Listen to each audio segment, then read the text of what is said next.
Si seno de beta es igual a 3/5, con beta siendo un ángulo agudo, es decir, beta es un ángulo que mide menos de 90 grados.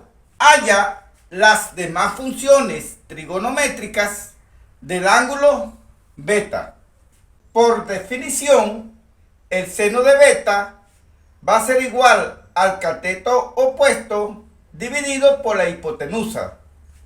Si comparamos ambas fracciones o razones, tenemos que el cateto opuesto, que es el numerador, va a ser igual a 3. Y la hipotenusa, que es el denominador, va a ser igual a 5. Consideremos el cateto opuesto igual a 3 metros y la hipotenusa igual a 5 metros. Y construyamos un triángulo rectángulo que satisfaga estas condiciones. Dibujemos el triángulo rectángulo ABC. Llamemos este ángulo el ángulo beta. Luego, el cateto opuesto al ángulo beta es el lado que se opone a él. En este caso, mide 3 metros. La hipotenusa es el lado mayor y mide 5 metros. Determinemos el valor del otro cateto para luego encontrar cada una de las funciones trigonométricas que nos faltan. El cuadrado del cateto va a ser igual al cuadrado del lado mayor, que es la hipotenusa, menos el cuadrado del otro cateto. La hipotenusa es igual a 5 metros. El cuadrado de 5 metros menos el cuadrado de 3 metros.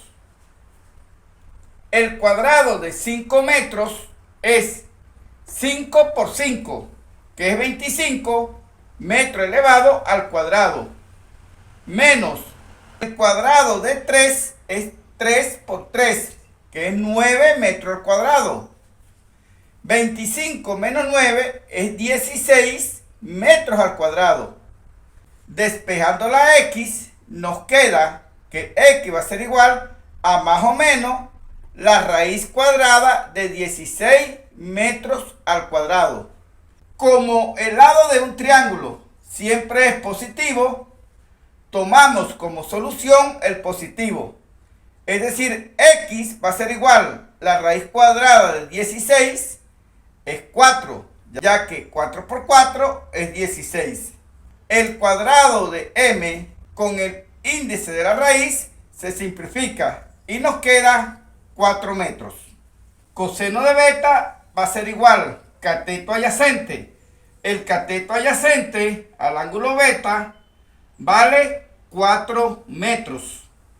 Luego el coseno de beta va a ser igual a 4 metros dividido por la hipotenusa, que vale 5 metros.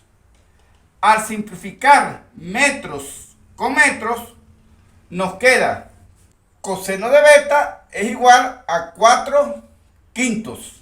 La tangente de beta va a ser igual a cateto opuesto.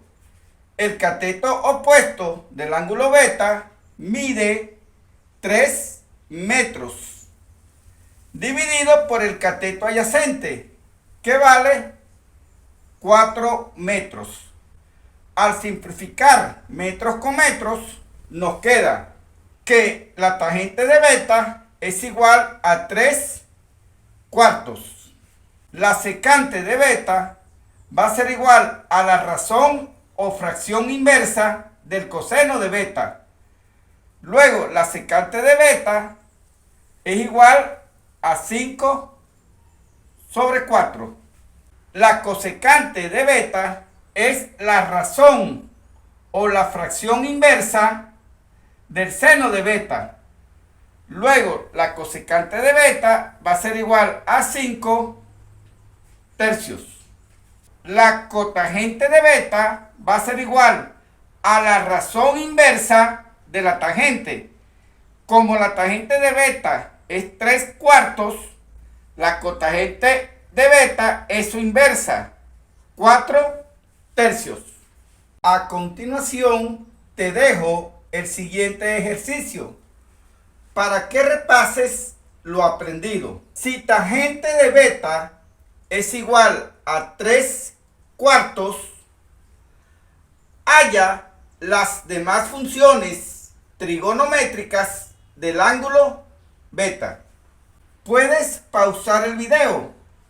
En 5 segundos te coloco las respuestas para que compares lo realizado. Al construir el triángulo rectángulo ABC y llamar este ángulo el ángulo beta, el cateto opuesto sería 3 metros y el cateto adyacente es 4 metros, ya que la tangente de beta es cateto opuesto dividido por cateto adyacente. Como desconocemos el lado mayor, que es X, y es la hipotenusa, aplicando el teorema de Pitágoras, vas a obtener que X va a ser igual a 5 metros. Seno de beta es igual a cateto opuesto, que es 3 metros, dividido por la hipotenusa, que es 5 metros. En definitiva, 3 quintos. El coseno de beta va a ser igual a 4 quintos. La cosecante de beta, que es la inversa de la razón del seno de beta, que es 3 quintos, va a ser igual a 5 tercios. La secante de beta va a ser igual a la inversa de la razón del coseno de beta, es decir, 5 cuartos. Y la cotangente de beta es la inversa de la razón de la tangente, que es 4 tercios.